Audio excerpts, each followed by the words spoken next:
Reflexões com Rubens Goulart. Interpretar a Bíblia é uma das coisas mais importantes na vida de um verdadeiro cristão.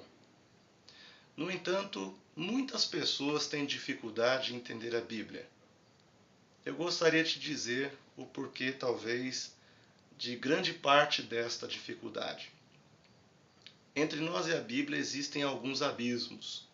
O primeiro abismo é o que nós chamamos de abismo histórico.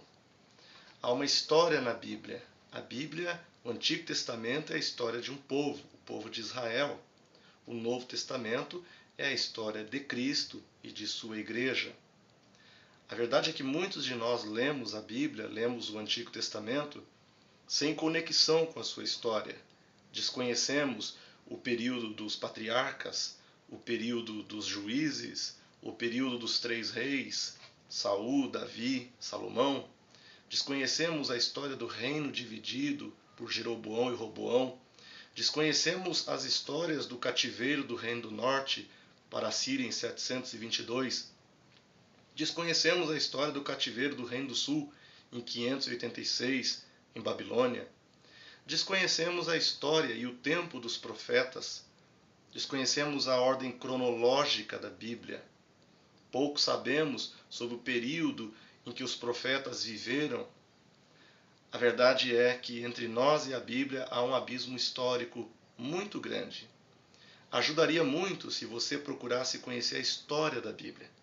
Não ler apenas textos isolados, mas ler a história do povo de Israel, a história do Novo Testamento. Um outro abismo é o abismo cultural. A cultura dos dias da Bíblia é absolutamente diferente da nossa cultura pós-moderna, e ler a Bíblia com a cultura do século XXI é extremamente complicado e com certeza vai gerar muita confusão. A cultura, a questão do véu, o ósculo santo e tantos outros costumes culturais daquela época, quando não entendidos, nós aplicamos à igreja de hoje, estabelecemos como doutrina coisas que são absolutamente culturais e que nada tem a ver com a igreja dos nossos dias. Um terceiro abismo é o filosófico, a maneira como as pessoas da Bíblia pensavam, a maneira como eles entendiam o mundo de sua época. Um quarto abismo, este um pouco complicado, é o abismo linguístico, que tem a ver com a língua da Bíblia, o Antigo Testamento, aramaico, algumas porções, hebraico, a grande maioria, o Novo Testamento, todo na língua grega, de acordo com alguns estudiosos, à exceção do livro de Mateus. Palavras que no grego e no hebraico têm um significado e que nas nossas versões bíblicas têm outro significado. Então estas são algumas das dificuldades, alguns dos abismos que precisam ser ultrapassados por cada um de nós, como estudiosos da palavra de Deus, procurando, como diz Paulo em 2 Timóteo 2,15, apresentar-nos a Deus como obreiros aprovados, que não têm do que se envergonhar e que manejam bem a palavra da verdade.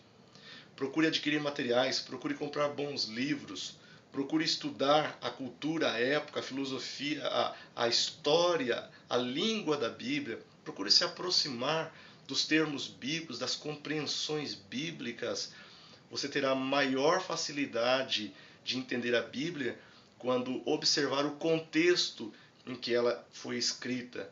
Não observar o texto apenas, mas o contexto imediato, anterior, contexto imediato posterior, ou seja, o que está escrito antes do versículo que você está estudando, o que está escrito após este versículo.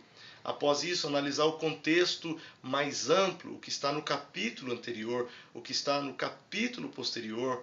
Após isso, analisar o contexto temático, pegar este assunto que você está estudando e analisá-lo à luz da Bíblia inteira, se necessário. Isso ajudará você a ter uma compreensão mais coerente da Bíblia Sagrada. Não é verdade que você, quando chega em um filme e pega o filme da metade para frente, demora um tempinho para você saber quem é o mocinho, quem é o bandido, qual é o enredo da história. Demora um pouquinho para entender. A Bíblia é da mesma maneira, querido. Nós temos que respeitar ela desde o seu início, no seu meio e no seu fim, para termos uma boa compreensão da perfeita e agradável vontade de Deus. Faça isso, que Deus te abençoe. Amém. Reflexões com Rubens Goulart.